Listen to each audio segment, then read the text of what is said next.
Sneek. Today is September 9th, and I'm back with the latest on the upcoming Royal Revolt 2 update, which should be rolling out here in a matter of days. Flare did just post another series of sneak peek images out on their official Facebook page, so I wanted to take a couple of minutes here with you and have a look at each of those in turn to see what we can call from kind of the hints that are dropped in the images Flare's provided about what the new update is going to look like. So just by way of review, as most of you are familiar, the new update is going to be a player versus environment, or a PvE mode, also being called a single player or a story mode. I've seen each one of those phrases thrown around by players, and I believe Flare as well. And so that gives us a little bit of an insight as to what the update is going to look like. For those of you who are familiar with Royal Revolt 1, that was a player versus environment or a story mode game. There wasn't any player versus player component, which of course has been the core game mechanic of Royal Revolt 2. So this is getting back a little bit to Flare's roots and the success that they had with Royal Revolt 1. And many players of Royal Revolt 2 who played Royal Revolt 1 are huge fans of the original game.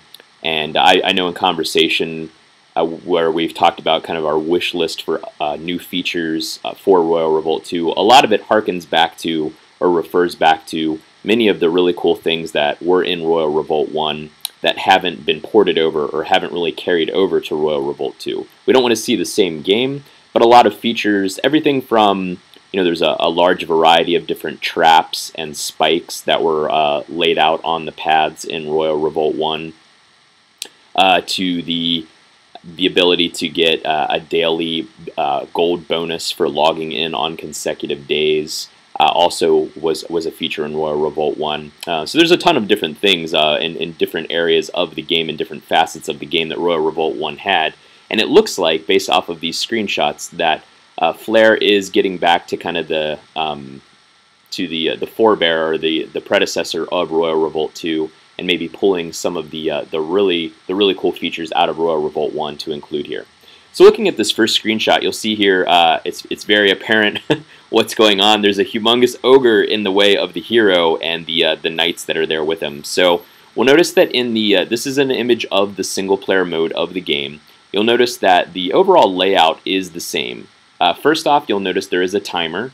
Secondly, you'll notice that coincident with the timer, there is a meter there that shows how much gold you've earned throughout the raid so far. So there are probably, the siege, raid, victory. There's those different checkpoints that are throughout the raid, which mark your degree of success. And so it stands to reason as well that it'll be possible to get 1, 2, or 3 crowns, just as it is. Just as there were 1, 2, or 3 stars in Royal Revolt 1, and now, of course, there are 1, 2, or 3 crowns in Royal Revolt 2 in the PvP mode. You'll notice also that you're able to bring troops into the raid with you. In the lower left there, you'll notice that in this case, this example, they have the knight and the archer. And then, of course, spells as well, as you'll see there in the lower right.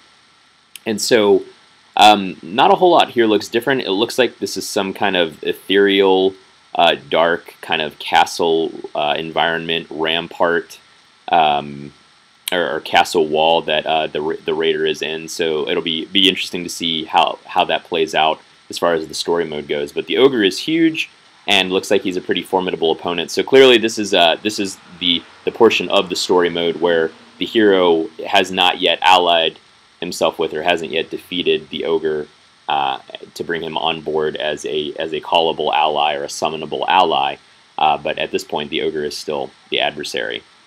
Moving on to the next slide here, we have this one's really interesting. So the purpose of this clearly is to demonstrate the werewolf. Now you'll notice in the lower left immediately that the werewolf, it will be like a spell. So just like, it will be like a troop. So just as you see the Pyromancer there and the Arblaster there, both with a cost of 4, you have the Werewolf as well. So, if you've been bringing cannons or mortars or frosters into battle, you'll now, assuming that it's still just 3 troop slots, you'll now have to kind of reprioritize if you want to bring in one of these summonable monsters.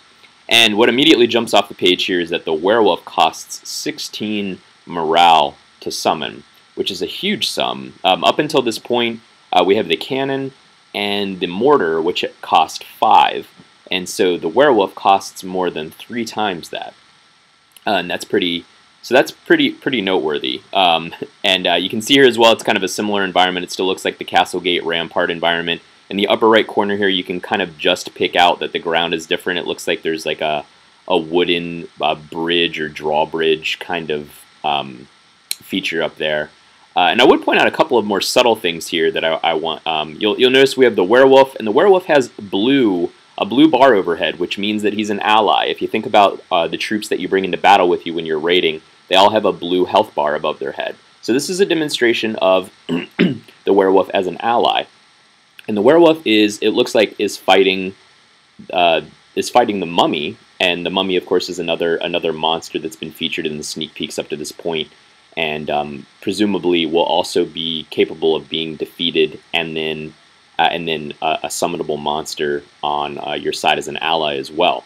It looks like, at least, if we want to draw this out, the werewolf probably can be acquired or is acquired previous to the mummy, because we're using the werewolf as an ally, fighting the mummy as an enemy, and the werewolf is attacking the mummy directly. So, I mean, stacked up against the mummy, it looks like it's really good to have the werewolf as an ally there.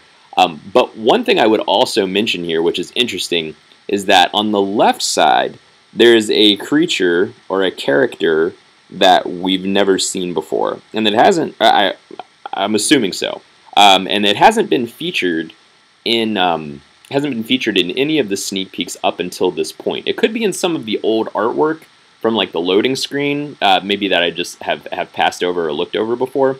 But what I'm seeing here is it looks like there's probably a pyromancer. If you look on the left side underneath that little explosion, it looks like there's a pyromancer underneath, and the pyromancer is probably attacking whatever this creature is. Now this creature looks thin.